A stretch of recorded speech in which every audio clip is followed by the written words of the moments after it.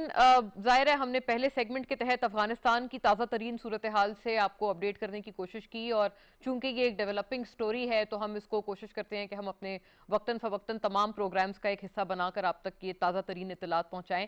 अगला रुख नाजरीन करते हैं भारत का, चूंकि डेल्टा वेरिएंट या जो चौथा वेरिएंट कहा जाता है कोरोना वायरस का, जो कि ना सिर्फ भारत में बल्कि पूरी दुनिया में फैला है, लेकिन बदकिस्मती से इसका जो ओरिजिन है वो भारत से हुआ है, which is the delta variant. बताया जाता है कि भारतीय वजीर आजम नरेंद्र मोदी की पॉपुलैरिटी या उनकी मकबूलियत में बतदरीज कमी आई है उनकी कोविड या इस पूरी चीज़ की मिस हैंडलिंग को लेकर, जिसकी वजह से, जिसका एक और जो एक उसका नतीजा था वो ये था कि चौथा वेरिएंट भी ना सिर्फ भारत को बल्कि पूरी दुनिया को अब इसका सामना करना पड़ रहा है। 66% से 24% तक भारतीय प्राइम मिनिस्टर की जो पॉपुलैरिटी है वो नोज ड्राइव हुई है। इंडिया टुडे जो एक मायानाज वहाँ पर एक पब्लिकेशन है, मीडिया ग्रुप है, ये उनके सर्वे के मुताबिक, ये उनका अपना सर्वे है जो कि इस चीज़ को वैलिडेट करता है।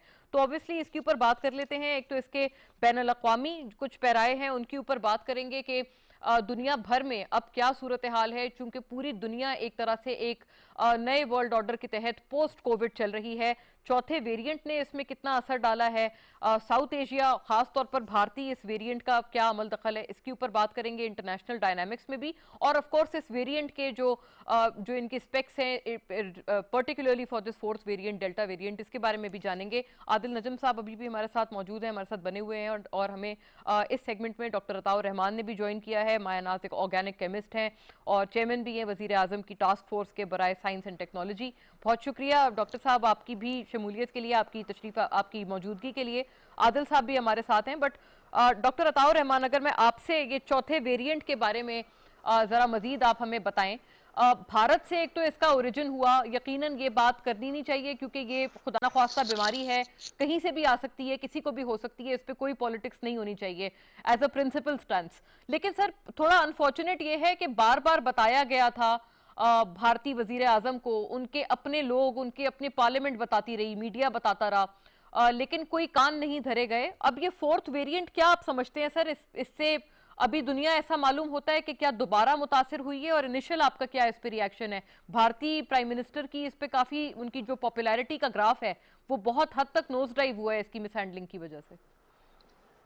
जी शुक्रिया। बात यह है कि जैसे जैसे ये वायरस म्यूटेट हो रहा है तो इसके जो ज़्यादा ख़तरनाक वेरिएंट्स हैं वो फिर आके छा जा रहे हैं, और जो कम ख़तरनाक वेरिएंट हैं, जो कम कंटेजस हैं, वो दब जा रहे हैं। तो आप देखिए कि हालांकि अमेरिका में अब काफ़ी पॉपुलेशन जो है वो वैक्सीनेट हो चुकी है, लेकिन उसके बाद वहाँ भी और यूरोप में भी अब ये डेल्टा वेरिएंट बहुत तेज़ी से फैल रहा है। और क्योंकि इसमें जो पेशेंट्स हैं उनका वायरल लोड कोई 1000 से 1200 गुना ज़्यादा होता है बनिस्बत ओरिजिनल कोरोना जो कोविड-19 जो आया था चाइनीज़ वायरस के मुकाबले में।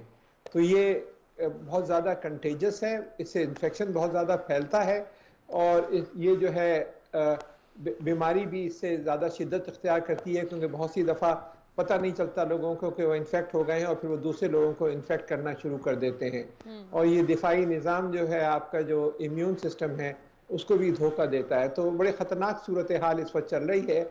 जैसे जैसे वक्त गुजरता जा रहा है और जब तक ये वायरस मौजूद है और जब तक ये म्यूटेट करता जा रहा है, तो और ज़्यादा ख़तरनाक वेरिएंट्स जो हैं वो सामने आते जाएंगे। और वैक्सीन का जो मामला है वो पीछे हैं म्यूटेशंस के मुकाबले में। तो हालांकि ब्रॉड स्पेक्ट्रम होता है वैक्सीन का, काफ़ी हद तक आपको प्रोटेक्ट करती हैं, और ख़ास तौर पे सीरियस इलनेस से और हॉस्पिटलाइजेशन से आपको बचाती हैं, जिसमें डेल्टा वेरिएंट भी शामिल है। लेकिन फिर भी एक बहुत बड़ा जो ख़तरा मंडला रहा है इस वक्त दुनिया पर, मेरे नज़रिए में, वो ये है कि जो सार्स और मर्स जो थे, मिडल ईस्ट रेस्पिरेटरी सिंड्रोम वगैरह, उनका जो अमवात की शरह थी वो 8 से 10% थी, जबकि ये जो कोविड-19 में और इसके जो मुख्तलिफ वेरिएंट्स आए हैं उनमें अमवात की शरह 1 से 2% है। कंटेजस ज़्यादा हैं, फैलते बहुत ज़्यादा तेज़ी से हैं उन के मुकाबले में। सार्स और मर्स जो इसी फैमिली के थे, लेकिन खुदा ना खास्ता म्यूटेशन होकर अगर वो शक्ल इख्तियार कर लेते हैं जिसमें उनकी अमवात की शरह भी बढ़ जाती है, तो बहुत ही ख़तरनाक सूरत हाल हो सकती है। और ये रिस्क यकीनन मौजूद है इस वक्त कि म्यूटेशन जैसे होती जा रही है तो कंटेजस तो है ही ज़्यादा, लेकिन अमवात की शरह अगर बढ़ने लगती है तो वो बहुत ही ख़तरनाक सूरत हाल हो जाएगी, जब तक कि दुनिया की 70-80% आबादी जो है वो वैक्सीनेट नहीं हो जाती। ये टेक्निकलिटीज इसकी आदिल साहब जाहिर है हम तमाम ने, डॉक्टर अता ने तमाम को हमें बताई हैं। इस पे जाहिर है वैक्सीन की जब आप बात कर रहे हैं आदिल साहब, obviously what we like to learn from you is कि वैक्सीन डिप्लोमेसी, आपको पता है भारत ने एक चलाने की कोशिश की थी जब एस्ट्राजेनेका, और इसमें कोई शक नहीं सबसे बड़े मैन्युफैक्चरर थे वो इसके। तो ये बताइएगा फिर फ्रॉम दैट पॉइंट अब ये वाला एक वक्त या एक ये नहज जो हम भारत में देखते हैं, एक तो इसमें मिसहैंडलिंग का, और ये vaccine diplomacy as we speak कहां पर है, और ये फोर्थ वेरिएंट ने आपको क्या लगता है कि ये जो कोविड का नया वर्ल्ड ऑर्डर है उसको कितना अफेक्ट किया है? जी शुक्रिया। देखिए, जहां तक वैक्सीन डिप्लोमेसी का ताल्लुक है, वैक्सीन डिप्लोमेसी अनफॉर्चुनेटली हुई कोई नहीं, और जहां से होनी चाहिए थी वहां से तो बिल्कुल भी नहीं हुई। अगर आप जो बड़ी ताकतें हैं, जो साइंटिफिक ताकतें आप उन्हें कह लें, अमेरिका हो या यूरोप हो, और खुसूसन यूरोप, और उसमें खुसूसन एक तरह से हैरत भी होती है, जर्मनी का जो नुक्ता नज़र रहा है वो बहुत ही डिसहार्टनिंग है। और अमेरिका जिसको इस वक्त डिप्लोमेसी की ज़रूरत है उसने भी नहीं की। अगर कहीं से हुई थी शुरू में तो वो तो हुई थी क्यूबा से। क्यूबा हमेशा ऐसे करता है, लेकिन उसकी जो कैपेसिटी है ऑब्वियसली वही है। एक मैं ये भी बात करना चाहूँगा कि यकीनन हम सबकी पहली दुआ तो यही होनी चाहिए कि भारत में भी और दूसरे ममालिक में भी, हमारे मुल्क में और हर जगह जो है कोविड जो है ये काबू में आए, क्योंकि अगर एक जगह नहीं आएगा तो किसी जगह नहीं आएगा। बिल्कुल, बिल्कुल। और जब हम एक जगह वो बढ़ते हुए देखते हैं तो हमें एकदम ये भी सोचना चाहिए कि अच्छा यार, ये अगर हमारे यहाँ होता है तो क्या हम तैयार हैं? और खुसूसन भारत जो बिल्कुल आपके साथ एक मुल्क है जिसकी सोशल कंडीशंस, इकोनॉमिक कंडीशंस तकरीबन वैसी हैं, तो ये वाले सवाल हमें पूछने। जहां तक मकबूलियत का सवाल है, मेरे ख्याल में उसमें भी एक लेसन है। ये लेसन हमने भारत से पहले शायद अमेरिका में भी देखा कि डोनाल्ड ट्रंप साहब की जो हार थी इलेक्शन में, उसमें यकीनन एक बहुत बड़ा, उसमें उनके अपने करतूतों का भी ये हाल था, लेकिन उसमें एक बहुत बड़ा ताल्लुक जो था वो कोविड का था। और वो कोविड सिर्फ मिस हैंडलिंग का नहीं होता, ये मेरे ख्याल में दूसरे मुल्कों को भी सोचना चाहिए। उसमें सिर्फ मसला ये नहीं होता कि आपने मिस हैंडल किया या नहीं किया, लेकिन मसला ये भी होता है कि अगर एक तवील बीमारी और पेंडेमिक की हालत में एक मुल्क इलेक्शन में जाता है, तो इररिस्पेक्टिव ऑफ आपने कैसे किया है, एक आप पे एक ऐसा साया होता है कि people feel down, people feel depressed, economic conditions are bad.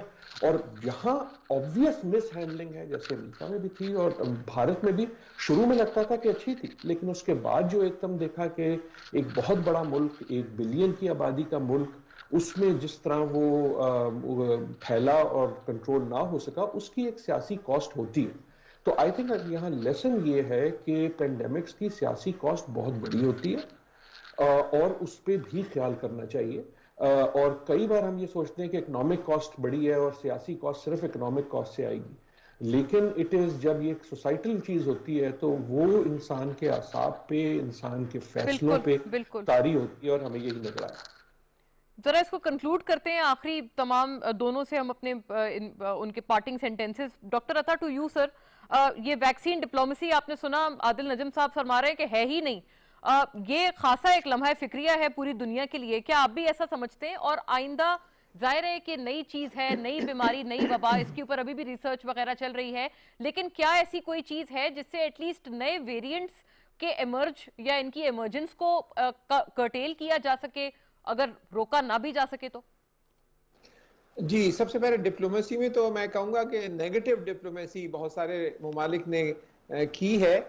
मिसाल के तौर पे कनाडा को देखिए, बरतानिया को देखिए, बहुत से यूरोपीय ममालिक ने कि जितनी उनकी आबादी को ज़रूरत थी वैक्सीन की, उससे कोई 3-4 गुना ज़्यादा वैक्सीन उन्होंने ऑर्डर करके, पेमेंट करके बुक कर ली, जिसकी वजह से दूसरे ममालिक जो हैं उनको काफ़ी नुकसान पहुंचा और वैक्सीन नहीं मिल पाई। हिंदुस्तान के अंदर भी अगर आप देखें तो जो इनकी जो सीरम इंस्टीट्यूट ऑफ इंडिया है, उसकी भी वैक्सीन जो थी वो बाहर के ममालिक ने बुक कर रखी थी और इंडिया को अपने वैक्सीन सप्लाई करने में मुश्किल हो रही थी। जहां तक आपने ये फरमाया कि क्या हम रोक सकते हैं इसकी म्यूटेशंस को, तो इसका जवाब है नहीं। जब तक वायरस मौजूद होगा तो ये नेचुरल फिनोमेना होता है, सारे वायरसेस म्यूटेट करते हैं और ये भी वायरस कोई नई चीज नहीं है, ये म्यूटेट कर रहा है और ये म्यूटेट करता रहेगा जब तक ये रहेगा। तो अगर इसको रोकने का तरीका एक ही है कि आप इसको सप्रेस करें दुनिया भर में, और वो 2 तरीके से हो सकता है कि आप या तो हर्ड इम्यूनिटी की तरफ चले जाएंगे, 70-80% दुनिया की आबादी, खाली आपके मुल्क की नहीं, वो वैक्सीनेट हो जाए और दूसरे SOPs को सख्ती से फॉलो किया जाए ताकि ये दब जाए। यही सूरत है, वरना जब तक ये रहेगा ये नई नई शक्लों में आता रहेगा और 4th, 5वीं, 6ठी वेव जिसकी आती रहेंगी, तो अगले 2-3 साल मेरे नज़रिए में बहुत ही क्रिटिकल होंगे हमारे लिए कि इसके साथ जो नई नई शक्लें आएंगी वो किस हद तक हम अपने आप को बचाव कर सकते हैं। बिल्कुल, ये अब यही इसका एक हल है। और जो जाहिर है, जो अनफॉर्चुनेट बात है, बिल्कुल हम भारत और तमाम जो भी मुतासर इससे हैं, इस 4th वेरिएंट से, उन तमाम के लिए दुआ गो हैं। लेकिन अनफॉर्चुनेट बात यह है कि जब बार बार बताया जाए कि यहाँ गलती है, गफलत है, तो instead of being cautious about it, Bharat की तरफ से हमें एक एरोगेंस उल्टी नजर आई थी, चूंकि वो मैन्युफैक्चरर्स थे इस वैक्सीन के। आदिल साहब, what is your parting message for all of us? और ये क्या यूनिफिकेशन इस दुनिया ने देखी है कोविड में सो फार, जो कि होनी चाहिए थी? इस वबा ने पूरी दुनिया को मुतासर किया है या उल्टा डिवाइड हुए? नहीं, बिल्कुल नहीं देखी, बिल्कुल नहीं देखी। जो थोड़ी बहुत थी भी, जो एक्सपेक्ट आप करते थोड़ी मोटी, वो भी नहीं देखी। लेकिन आपने आखिरी बार वर्ल्ड हेल्थ ऑर्गेनाइजेशन का जिक्र कब सुना था? मेरे ख्याल में 1.5 साल हो गया जब उन्होंने अनाउंस किया था कि ये पेंडेमिक है। उसके बाद तो कोई जिक्र नजर ही नहीं आया। हमने देखा ये कि हम कितनी सेल्फिश एक स्पीसीज है, स्पीसीज हम कितने सेल्फिश हैं। कि आपने क्या किया जब आया? तो एक तो मतलब उसका वो फिजिकल मैनिफेस्टेशन है, मास्क लगा दिया आपने, एयरपोर्ट बंद कर दिए आपने, दूसरों को अलग कर दिया।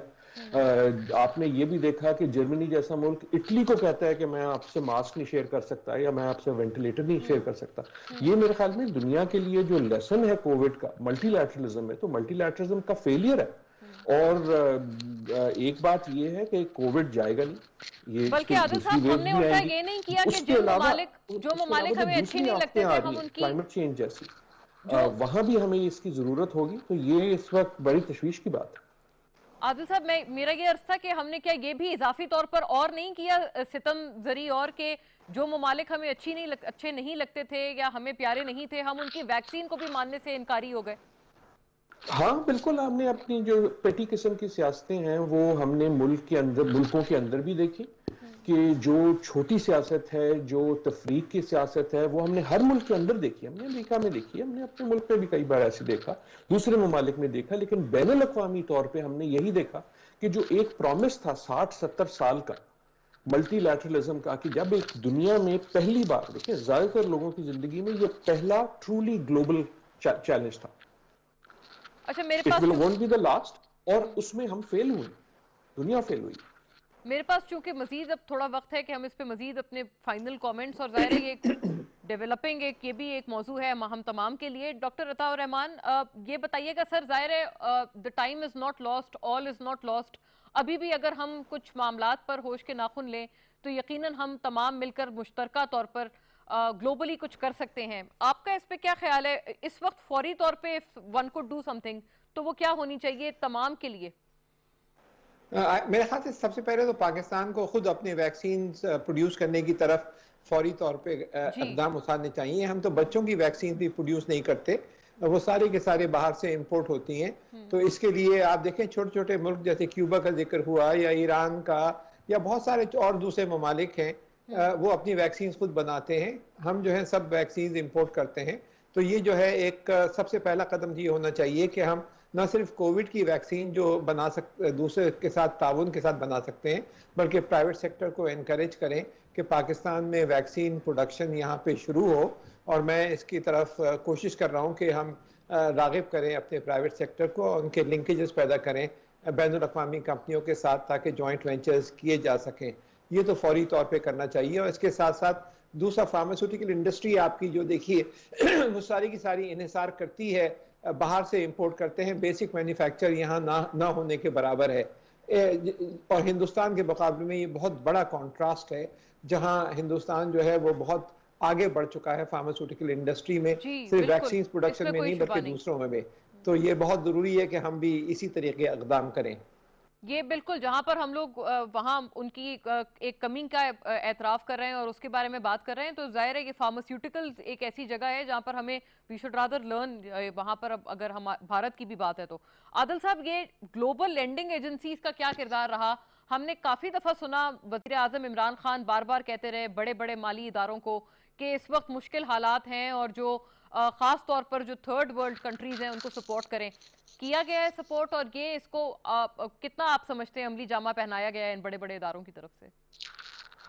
देखिए टेक्निकली तो उन्होंने किया, कई माफियां भी मिली आपको, जो है रीपेमेंट्स की जो स्केड्यूल्स थे उनको भी कुछ ना कुछ चेंज किया। लेकिन मसला इतना बड़ा है कि ये खाली उससे नहीं होगा, ये बड़े बड़े इदारे जो हैं ये बड़े छोटे छोटे नजर आए। और मेरे ख्याल में मैं तनकीद के तौर पे नहीं कह रहा, मैं ये कह रहा हूँ कि सिस्टम फेलियर है कि बड़े बड़े इदारे जो हैं वो जो हमें चैलेंज आया उसके सामने बहुत छोटे छोटे नजर आए। बड़े बड़े मुल्क हमें बहुत छोटे छोटे नजर आए, बड़ी बड़ी बातें हमें बड़ी छोटी छोटी नजर आई। और ये चैलेंज जो है, मैं अगेन आई रिपीट कि हमारी जिंदगी का सबसे बड़ा ग्लोबल चैलेंज है, एक ऐसा चैलेंज जो पूरी दुनिया पे। सो उसका जो पॉलिटिकल रिस्पांस था कि क्या हम हैसियत एक प्लैनेट उसमें उसको मिलके कोशिश करते हैं, वो हमने नहीं की। तशवीश ये भी है कि एक तो कोविड का क्या होता है, लेकिन दूसरे जो चैलेंज लाइन लगा के आपके दरवाजे पे खड़े हुए, जिसमें से सबसे बड़ा जो है वो क्लाइमेट चेंज का है, जिसपे अब साइंस जो है वो बिल्कुल क्लियर है। और उस पे भी हम उसी तरह जो है सर के अंदर सर जमीन के नीचे डाल के बैठे हैं, और सब बैठे हुए हैं। देखिए हम भी बैठे हुए हैं, जब बात करनी है तो अपने से भी शुरू करें, दूसरों में भी। जो अमीर है वो कहते हैं नहीं जी हम तो, हमारे तो अपने बड़े मसले। जो दूसरे वो कहते हैं नहीं जी हम तो इंतजार करेंगे, आप करें। हम सब, पूरी की पूरी दुनिया अपनी नाक काट रही है किसी दूसरे को जलील करने के लिए, लेकिन ये नहीं सोच रही कि ये जो एलिमेंट्स, ये जो प्रोसेसेस हैं, चाहे वो हेल्थ के हों चाहे वो क्लाइमेट के हों, ये जो ट्रूली ग्लोबल प्रोसेसेस हैं, ये इन सरहदों की नहीं रिस्पेक्ट करते, ये आपके छोटे मोटे झंडों की नहीं रिस्पेक्ट करते। और अगर हम ये लेसन से भी नहीं सीखेंगे तो हमें बार बार इसकी कीमत अदा करनी पड़ेगी। अच्छा, डॉक्टर अताउर रहमान, WHO का भी तस्करा किया है आदिल नजम साहब ने कि आखिरी मर्तबा कब सुना था, और ये वाकई खासा दिलचस्प सवाल है। इसके ऊपर जरा कमेंट कीजिएगा, रोशनी डालिएगा। और जाहिर है हम वैक्सीन की जब बात करते हैं, हर वैक्सीन ऑब्वियसली एक अलग SOP या एक अलग मोडस ऑपरेंडी के तहत काम करती है इस वायरस के खिलाफ। लेकिन जाहिर है इसके अंदर भी फिर हमने लाइकिंग और डिसलाइकिंग की वजह से, आपको लगता है जो मुमालिक ने अपने तौर पर सेल्फ इम्पोज की हैं, उससे भी क्या बहुत एक भारी भरकम हमें डैमेज हो रहा है, नुकसान उठाना पड़ रहा है? जी हाँ, जिसका सेल्फिशनेस का जिक्र किया ना वो इसमें बिल्कुल आया है कि आप देखिए कि कई वैक्सीन हैं, चाइना की मिसाल के तौर पे, जो WHO ने अप्रूव कर रखी हैं, लेकिन पाकिस्तान में जो हमारे बच्चे अब अमेरिका जाना चाहते हैं या बरतानिया जाना चाहते हैं पढ़ने के लिए, तो उनसे कहा जा रहा है कि नहीं, WHO ने रिकग्नाइज किया होगा लेकिन हम रिकग्नाइज नहीं करते इन वैक्सीन को, आप फाइजर की लगाएं या मॉडर्ना की लगाएं वगैरह वगैरह, विच मेक्स नो सेंस। तो ये जो है वजह उसके क्या है, वो वजह जो है जो दिखाई देती है वो यही है कि कमर्शियल मोटिव्स हैं कि जो हमारी वैक्सीन बिकें और दूसरे ममालिक की वैक्सीन जो है उसकी इतनी अहमियत नहीं है। तो WHO को नज़रअंदाज इस लिहाज से किया गया है यकीनन, क्योंकि सेल्फ इंटरेस्ट में सब ममालिक अपने मुब्तला रहे हैं, और इसके कई पहलू हैं। एक तो पहलू जैसे मैंने अर्ज किया कि आपने जो ओवर बुकिंग कर ली और वैक्सीन अपने लिए जितने आपको चाहिए थे पॉपुलेशन को, उससे कहीं ज़्यादा ऑर्डर कर लिए और बाकी ममालिक को आपने रोक दिया। दूसरे जो है जो प्राइसिंग हुई है बहुत सारी वैक्सीन्स की, वो भी बहुत जगहों पे बहुत अनरीजनेबल हुई और बहुत महंगे दामों में वैक्सीन्स बेची गई, जबकि उसकी कॉस्ट बहुत कम थी। वहाँ भी सेल्फिशनेस इसकी हमें दिखाई दी। तो बात यह है कि जब ऐसे मामलात आते हैं तो एहसास होता है कि हमें अपनी कौम को तैयार करना चाहिए। भीख का प्याला हमेशा हमारे हाथ में नहीं रहना चाहिए कि ये आप टेक्नोलॉजी बाहर से दे दें या ये दे दें। आपको अपने आप, और ये कर सकते हैं आप, पाकिस्तान में अल्हम्दुलिल्लाह आपके पास सब चीज़ मौजूद है। अगर आपके डायरेक्शन सही हो तो आपको खुद इन्हिसारी की तरफ तेज़ी से बढ़ना चाहिए। जैसे कि बहुत सारे ममालिक, छोटे छोटे ममालिक जो है, सिंगापुर जैसा छोटा सा मुल्क लेकिन है, डॉक्टर साहब, वो आपको किस तरह लगता आगे है बढ़ गया है। इसमें क्या चीज आड़े आ जाती है जिस वजह से हम अनफॉर्चुनेटली अब तक ये नहीं कर पाए हैं? खुद मेरे ख्याल इंसानी से की जब बात जो करें। आपकी जो लीडरशिप है उसका विजन नहीं रहा, वो अहमियत नहीं समझे। वो आज की दुनिया इल्म की दुनिया बन चुकी है, हमें नॉलेज इकोनॉमी की तरफ तेजी से बढ़ना चाहिए। हम कुदरती वसाइल की अहमियत कम से कम तर होती गई है, लेकिन हम अभी भी 100-200 साल पुरानी जो फलसफा था उसमें है। हमें चौथा सनती इनकलाब आ चुका है, और आप देखें एक मैकेंजी ग्लोबल की रिपोर्ट कुछ साल पहले आई थी जिसमें उन्होंने कोई 100 खरब डॉलर का इम्पैक्ट चंद टेक्नोलॉजीज का कहा था कि 2025 तक होगा, जिसमें बहुत सारी टेक्नोलॉजीज है, नेक्स्ट जनरेशन जीनोमिक्स है, आर्टिफिशियल इंटेलिजेंस वगैरह है। तो इन फील्ड में जब तक आप नहीं जाएंगे और फिर आप खुद सेल्फ रिलायंस की तरफ, और सारी जो सीक्रेट है वो ability to manufacture and export high technology products, that is what the challenge is. Right, Adil साहब से I would have loved his parting comment on this, क्योंकि ये नॉलेज इकोनॉमी वगैरह आदिल साहब का भी एक बड़ा सब्जेक्ट ऐसा है कि which is close to his heart. लेकिन नाजरीन, आज के लिए इतना ही। हमने ज़ाहिर है कोविड हैंडलिंग ना सिर्फ भारत के सिलसिले में, जहाँ पर भारतीय वज़ीर आज़म की बहुत बतदरीज उनकी पॉपुलैरिटी, मकबूलियत बहुत